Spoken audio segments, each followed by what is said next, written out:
Welcome to Deep Tech Dharma, an autonomy thesis.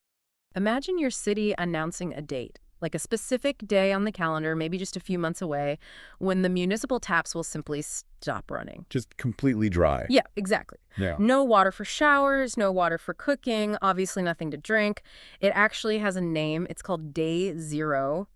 And if you think this sounds like, I don't know, a dystopian science fiction scenario, consider Bengaluru. Right, which is huge. Massive. It's this massive tech hub in India, home to over 10 million people, and it has literally stared down this exact terrifying reality. Right. I mean, when you strip everything else away, water is the one resource human beings simply cannot live without.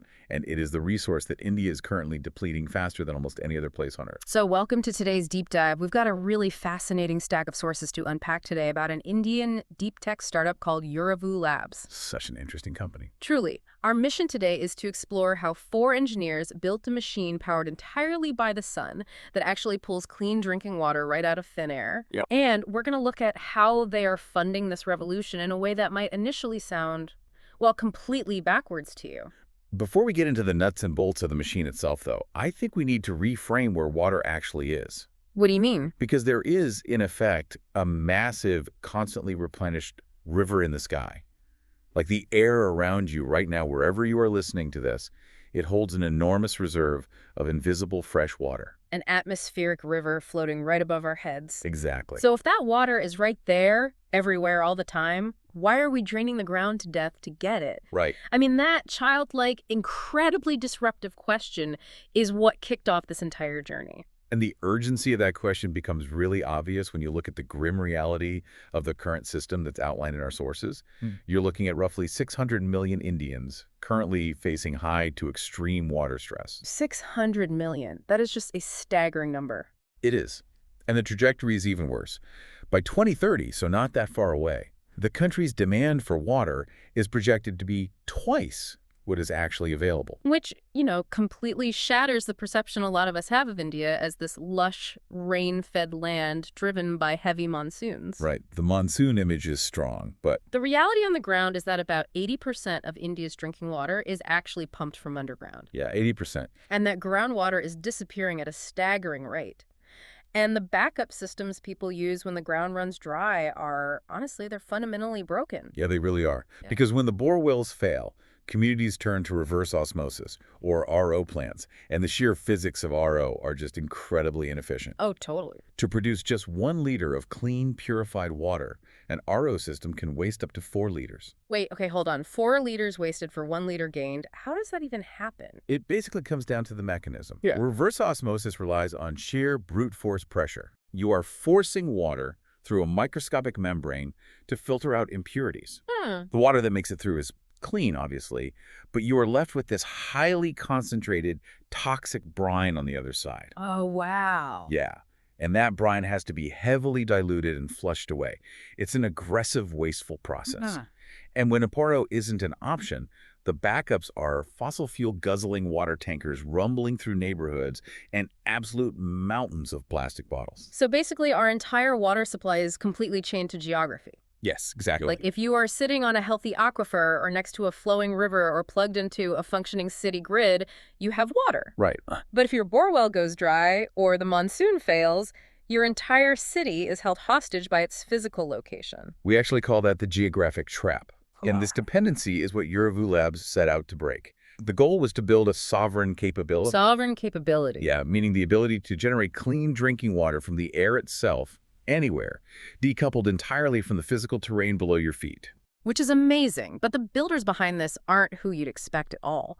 Like, you assume they are lifelong hydrologists or, I don't know, climate scientists. Sure. But the core team, Swapnil Srivastav and Venkatesh they actually met as architecture students at the National Institute of Technology, Calicut. Right, architecture. Yeah, and they originally started tinkering with rainwater harvesting. Which is great, but rainwater harvesting still leaves you trapped by geography and weather. You need a large roof, you need specific storage infrastructure, and most importantly, you need the sky to actually open up and rain. Right. Okay, but let's unpack this for a second. Isn't it beautifully ironic that 2 architecture students I mean, people whose entire field of study is literally grounded in anchoring structures to a specific physical location on the Earth. Yeah, that is pretty ironic. They are the ones who realized humanity needs to completely untether its water supply from the ground. Absolutely. And they clearly saw the limitations of their own physical discipline. Hmm. So they brought in Pardeep Garg, who trained at the Indian Institute of Science and MIT. Heavy hitter. Definitely. And Govinda Balaji, who's a mechanical and advanced manufacturing engineer.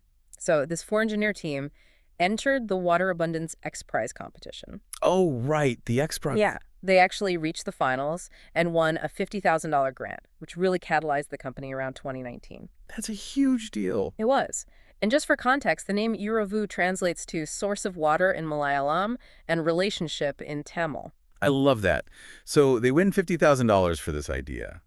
But pulling water from the air isn't a brand new concept, right? Like, I know the military does it. Sure. Atmospheric water generation, or AWG, has been around for a while. Why couldn't they just, scale up the existing technology? Well, because conventional AWG companies build what are essentially giant refrigerators. Giant refrigerators. Yeah, they rely entirely on condensation. So the machines forcefully chill the ambient air until the moisture inside it condenses into physical water droplets. Okay, I see where this is going.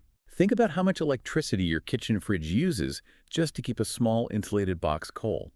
Now imagine running a massive uninsulated refrigerator outside in the sweltering heat, trying to chill the open air. It's an absolute energy hog. The math in the fact sheet is brutal, honestly. These conventional condensation systems work okay when the air is already saturated, so like above 80% humidity. Right. At that point, they use about 300 to 400 watt-hours of energy per liter of water.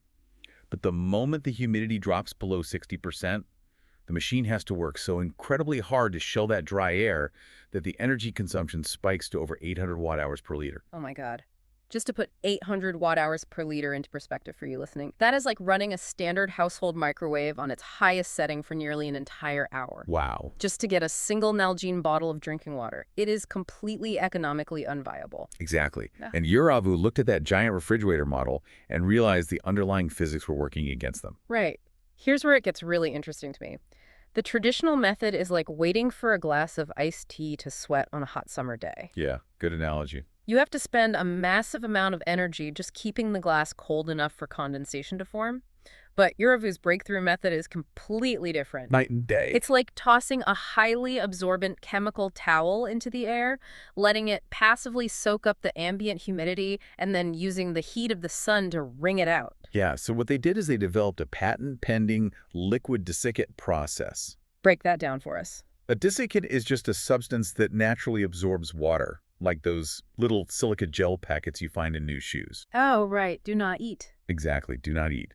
So they use a liquid version made of things like silica or calcium chloride, which acts exactly like your chemical towel. It is quite literally a liquid sponge with a shelf life of about 10 years, so it's incredibly durable and reusable. But hold on. If this liquid desiccant acts like a sponge, passively soaking up moisture from the air, how does it not just dilute into a giant puddle of chemical soup? Right, that's the trick. How do they actually get the clean water back out without ruining the desiccant? It's a two-step cycle. Step one is absorption. The machine pulls ambient air through this liquid desiccant, which eagerly binds with the invisible water vapor. Okay. This step requires very little electricity. Only about 20% of the system's total energy use goes into running the basic fans that move the air across the liquid. So they aren't fighting the ambient temperature like a fridge does. They are just letting a chemical reaction do all the heavy lifting. Exactly. And then step two is desorption. This is where you wring out the sponge. Ah, okay. Now that your liquid desiccant is saturated with water, you have to gently heat it. The heat breaks the chemical bond, releasing the water it just captured as pure vapor. Fascinating. And here is the engineering genius. Because they decoupled the heating phase from the absorption phase, they can use renewable heat to do the wringing out. Which means they can use solar power. Yes. Solar heat, waste heat from industrial plants, or even biomass. They heat the desiccant, pure vapor is released, and then it condenses into water. And then they just drink it. Well, that water is then purified and mineralized to meet strict drinking standards. But here's the kicker. It produces zero wastewater. Wow. A stark contrast to those RO systems we talked about earlier. And the Energy efficiency holds steady. It consistently uses only 300 to 400 watt-hours per liter across a massive range of humidity, from 30% all the way up to 100%. So by choosing a clever, cheaper physics model, they created a system that doesn't panic when the air gets dry. Precisely. But, I mean, new physics requires new hardware, and new hardware is incredibly expensive to engineer. How does a startup actually pay to scale a revolutionary machine like this? Yeah, this is the infamous valley of death for hardware startups. Right. The honest reckoning in the sources is that right now, making water from air is costly. It cannot beat a working municipal tap or a cheap bore well on price today. Sure, it's brand new tech. It's a classic chicken and egg trap in manufacturing. To make the water cheap enough for everyday people, you need massive manufacturing scale. Huge factories pumping out these machines. But to justify building a massive factory? The water already needs to be cheap enough for millions of people to buy it. So what do you do? If you can't afford to build the machines to make the cheap water, Uravu pulled this incredibly counterintuitive business twist. They really did. Instead of taking this life-saving technology straight to the poor rural areas that need it most, they started with the wealthiest consumers they could find. Yeah, the luxury market. They launched a premium beverage brand called From Air. They package this renewable water in these elegant, reusable glass bottles and sell it directly to the high-end hospitality sector. Right. They targeted luxury hotels, fine dining restaurants, and they even partnered with a major distiller, Radico Khaitan, to use this air water for premium luxury spirits. Air water spirits, that's wild. By 2024, they had partnered with over 80 brands and placed their water in more than 100 outlets across Bengaluru. This beverage business alone generates roughly $1 million in annualized revenue. Okay, but if you're listening to this and thinking it sounds completely hypocritical for a water rescue startup to be selling premium water to fine dining restaurants while the country faces a water crisis, you aren't alone. No, it's a very common critique. It feels completely disjointed from the mission. Are they essentially using luxury spirits to bankroll their research and development? Like, doesn't this risk permanently distracting them from their actual goal? That tension is very real in deep tech. Startups often pivot to luxury and just never leave because the margins are so comfortable. Exactly. But if you track Uravu's internal cost journey, the data suggests this Robin Hood strategy is actually working as intended. Okay, how so? Back in 2018 or 2019, their very first prototype was producing about 5 liters of water a day, and it cost them roughly 10 to 12 cents per liter to make. 10 to 12 cents per liter at the source is way too expensive for mass adoption. Way too expensive. Yeah. But by taking the high profit margins from the luxury hotel sector and plowing them directly back into engineering, they have systematically scaled the size of their machines. Oh, I see. Today, they have units producing up to 5,000 liters a day, and they are targeting 10,000-liter systems. Oh.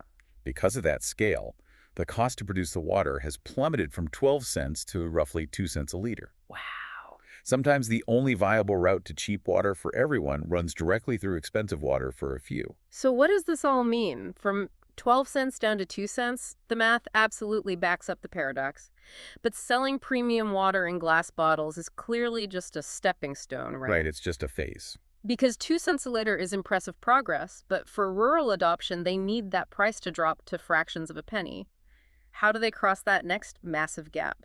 That requires finding industries that are incredibly thirsty and extremely well-funded. Like who? As Uravu's hardware costs fall, they are stepping beyond hospitality and entering massive industrial arenas like data centers. Data centers. Yeah.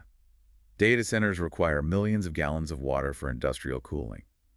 They're also moving into commercial cooling and pharmaceuticals, expanding their physical footprint beyond Bengaluru into massive cities like Mumbai and Delhi. Wait, using pure drinking water to cool a data center rack? That sounds like an even bigger waste than the luxury spirits. I know, it sounds backwards until you look at how data centers currently operate. Modern servers, especially those running AI workloads, generate immense heat. Right, they run super hot. To keep them from melting down, facilities use cooling towers that evaporate millions of gallons of water. Right now, data centers are draining local municipal supplies and ground aquifers to feed those towers. Oh, so they're actively competing with everyday people for water. Exactly. But if a data center can install Uravu's solar-powered machines on its roof and generate its own water from the ambient air, it immediately stops competing with the local community for groundwater. Oh, wow. It creates a closed-loop system for the tech giants. And for Uravu, landing a contract to cool a massive data center provides the sheer industrial scale they need. Which is the whole point. Building machines the size of shipping containers for tech companies gives them the factory volume to drive the unit economics down for everyone else. Which is the necessary bridge to their ultimate vision. The founders have been clear that their end game isn't chilling servers or filling glass bottles for hotels. Right. The goal is to eventually partner with massive institutional bodies, like the World Bank or India's Ministry of Jal Shakti. For those who don't know, the Ministry of Jal Shakti being India's dedicated government ministry for managing water resources. Exactly. Now, no national water mission is formally backing them yet. They are currently a VC-backed startup riding the tailwinds of a water-stressed nation. Right. But the aspiration is to take these solar-powered liquid desiccants to rural and remote areas where infrastructure simply does not exist. The human element here is just profound. Like, the real dream is that a woman who currently has to walk 3 hours every single day just to fetch a heavy jug of questionable water, Yeah. she gets those hours back. She gets her time, her health, and her life back. You set up a machine in the village square, point it at the sun, and the air provides. It represents a massive shift in sovereign capability for remote communities. But, the sources are clear that this success is not guaranteed. What's the biggest hurdle? It relies entirely on the continued plunge in renewable energy costs, Yeah. specifically solar. The desorption phase, heating the liquid sponge to release the water, that only makes economic sense if the solar heat powering it remains incredibly cheap. Oh, so if solar costs stall out, the entire economic model of the machine stalls out with it? Pretty much. Yeah. And there is also a broader environmental reality to confront here. Making water from the air does not give humanity a free pass to ignore our current ecosystems. Yeah, that's a really important point. The ability to pull water from the sky does not replace the urgent need to stop wasting and polluting our existing rivers, lakes, and aquifers. It's an addition to the safety net, not a replacement for basic environmental stewardship. Right. If you treat this tech as an excuse to keep polluting the ground, you're missing the point entirely. Totally. It is a genuine, mathematically sound shot at water security, Yeah.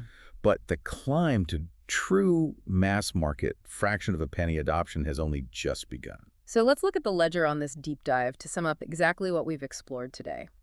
The dependency that is being broken here is profound. Yeah. We are currently chained to a wasteful, geography-dependent water system. We rely on fast depleting groundwater, strained rivers, brute force reverse osmosis, and a supply chain choked with plastic bottles. And the sovereign capability being built in its place is clean, safe drinking water pulled directly from the sky, anywhere on Earth, powered by renewable energy. It is water completely decoupled from geography. All started by a couple of architecture students who realized that sometimes to fix the ground, you have to look up. Which actually leaves us with a really fascinating thought for you to mull over. Nice. For all of human history, water has dictated where we exist. We've always had to build our civilizations next to rivers, lakes, or easily accessible aquifers. Right. Geography was destiny. But if we can eventually mass produce these machines, if we can pluck our most vital biological resource directly out of thin air using nothing but the sun, Yeah. it entirely rewrites the rules of human civilization. Wow. If water is everywhere the sky is, the future of human settlement is completely untethered. A city could thrive absolutely anywhere. From staring down day zero, where the taps run dry, to a future where the sky itself is the tap. Thank you for joining us on this deep dive. There is so much more to explore here, so keep looking up, keep asking those simple, childlike questions, and we will catch you on the next one.